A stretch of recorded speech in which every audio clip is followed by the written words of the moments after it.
You learned early how to keep your face still, how to swallow the tremor in your voice, how to feel everything and show nothing. You learned that certain rooms were not safe for pain, that certain people did not deserve access to your inner weather. So you trained yourself, you sharpened restraint, you became composed under pressure, unreadable, controlled. And for a long time, it worked. Not showing emotional pain gave you leverage. It made you harder to manipulate, harder to shame, harder to dismiss. When others unraveled, you stayed upright. When others begged for understanding, you stayed quiet. When others collapsed, you carried on. But here is the paradox, the quiet, dangerous paradox you feel but rarely name. The strategy that once protected you is now costing you your aliveness. Because control, when built on emotional disappearance, doesn't just keep others out, it keeps you trapped inside. You may feel it in subtle ways, a constant tightness in social settings, a sense that you are always performing fine. An unspoken rule that says, never let them see you break. You don't cry where it could be remembered. You don't grieve where it could be used. You don't reveal pain where it could shift the power dynamic against you. And on the surface, this looks like strength, but underneath, something essential is starving. This is not a video about weakness. This is a video about the cost of control. Because what you learned to hide to survive is now the very thing asking to be seen so you can live. What you are experiencing is not a personality flaw. It is a conditioned nervous system strategy. Psychologically, this pattern often emerges from relational trauma, environments where emotional expression led to punishment, abandonment, ridicule, or loss of status. 3 key frameworks explain this internal architecture. 1. Hypervigilance. Your nervous system is always scanning, not for danger in the physical sense, but for social threat. Hypervigilance rewires the brain to prioritize prediction over presence. Your amygdala remains alert. Your prefrontal cortex stays busy calculating consequences. If I show this, what will it cost me? If I reveal pain, who gains power? This is not paranoia. It is learned accuracy. 2. Avoidant attachment. Avoidant attachment doesn't mean you don't feel deeply. It means you learned that needing others was unsafe.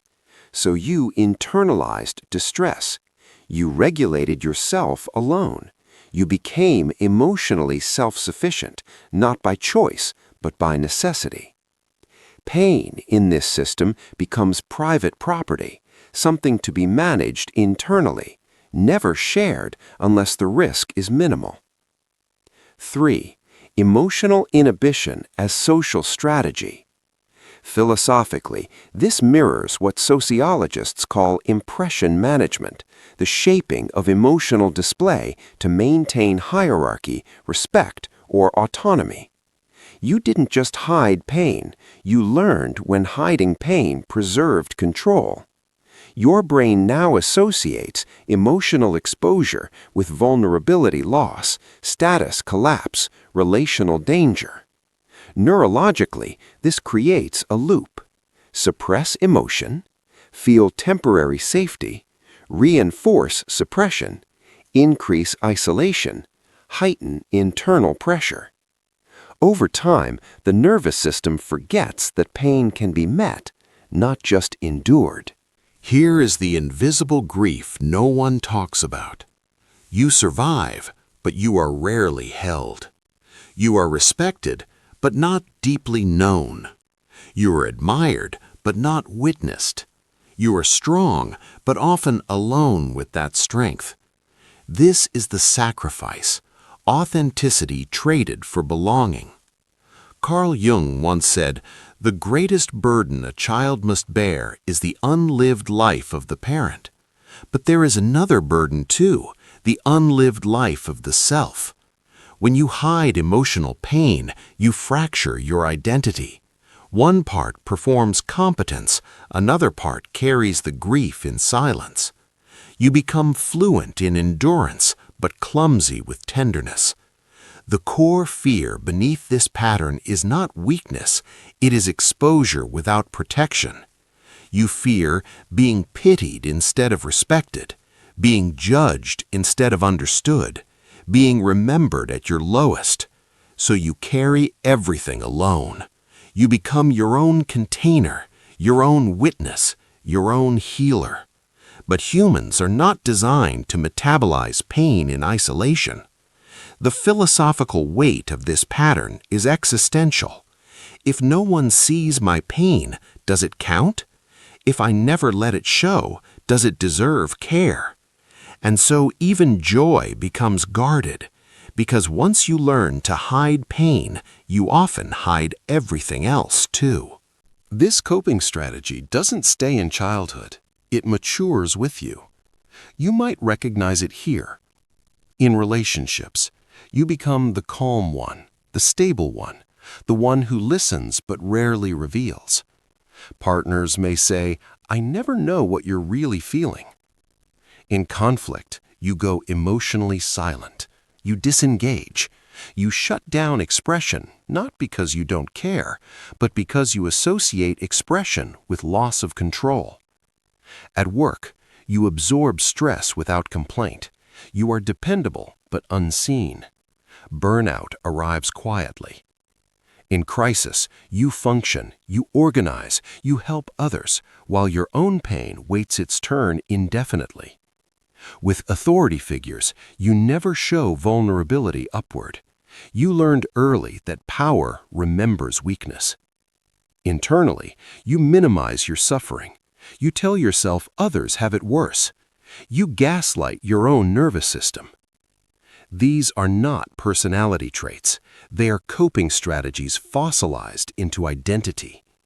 Healing does not begin with expression. It begins with witnessing. Witnessing is the act of saying, "This behavior made sense once. I protected myself intelligently. I do not need to shame this strategy to outgrow it." You start noticing the pattern without forcing change. You notice where you tense, where you go quiet, where you disappear emotionally. Awareness is the first return. Healing does not mean showing emotional pain everywhere. Wisdom still matters. Context still matters.